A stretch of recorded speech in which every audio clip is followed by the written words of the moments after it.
평균 점심값을 조사를 해봤습니다.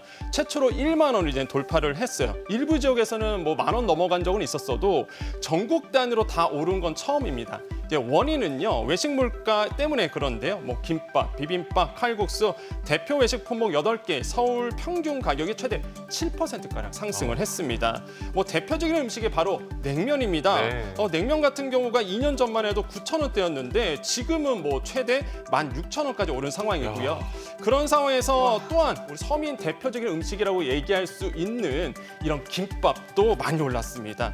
2년 전과 비교해 보면요, 가격이요 23%나 올랐는데 과거에 기억하실 거예요. 한 2-3,000원대 했었던 김밥이 지금은 최대 5,000원까지 육박을 하고 있죠. 김이 너무 올랐어요. 맞습니다. 그래서 이렇게 오를 수밖에 없는 이유가 바로 있죠. 바로 인건비, 뭐 식자재, 공공요금, 뭐 도시가스 요금 다 올랐습니다. 그러다 보니까 외식값이 이제 오를 수밖에 없는 상황이고, 예. 근데 문제는 이제는 안타까운 사실이지만 프랜차이즈 업계도요 이제 향후 가격을 높인다고 하니까 사실 굉장히 이제 부담스러운 상황으로 갈 것 같다라고 말씀을 드립니다. 네, 네. 우리가 뭐 냉면이나 김밥은 흔히 서민 음식이라고 했는데 이젠 이게 서민 음식이 아닌 것 같다는 생각도 듭니다. 네. 이 소비자 물가 상승률은 떨어졌다고 하는데 이게 왜 체감이 안 되는 걸까요? 그렇죠. 소비자 물가 상승률은 이제 둔화되고 있어도 우리가 실제 체감하는 이런 체감 물가, 뭐 생활 물가가 굉장히 높기 때문에 그렇게 이제 체감이 안 된다라고 좀 말씀드릴 수가 있겠죠. 실제 통계청에 따르면요, 전체 소비자 물가 상승률 2%대로 이제는 둔화되고 있습니다.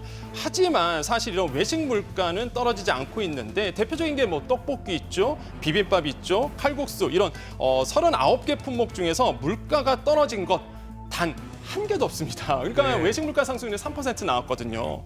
또한 생활 물가도 마찬가지죠. 생활 물가 들 수 있는데 이 소비자가 자주 쓰는 것들입니다. 이런 생활 물가 상승률이 3.5% 나왔어요. 그래서 3%를 유지하고 있습니다. 그러니까 전체적인 평균 소비자 물가 상승률 둔화가 되고 있지만은 우리가 체감하고 있는 이런 외식 물가 상승률, 그다음에 뭐 생활 물가 상승률은 여전히 높은 상태다라고 말씀을 드립니다. 네, 이게 왜 미국 같은 데 보면은 워낙 이게 외식비가 비싸다 보니까 도시락 싸서 다니거나 아니면 요리를 해서 먹거나 이런 게 보편적인데 우리나라도 점점 이렇게 돼가는 것 같아요. 네, 그렇습니다. 이게 점심값이 굉장히 부담되잖아요. 그러다 보니까 소비 패턴이 이제 많이 달라지고 있다라고 말씀을 드리겠는데, 실제 이제 편의점의 어떤 조사를 해봤습니다. 편의점에서 간편식 수요가요, 실제적으로 이제 1월에서 4월까지 간편식 매출이 지난해보다 한 30% 가까이 뛰었고요. 예. 실제 또 도시락 판매도 용기도 많이 늘었어요. 많은 분들이 이제 싸갖고 다니시잖아요. 그러다 보니까 도시락 용기 판매량도 이제 증가가 되고 있습니다. 지난해보다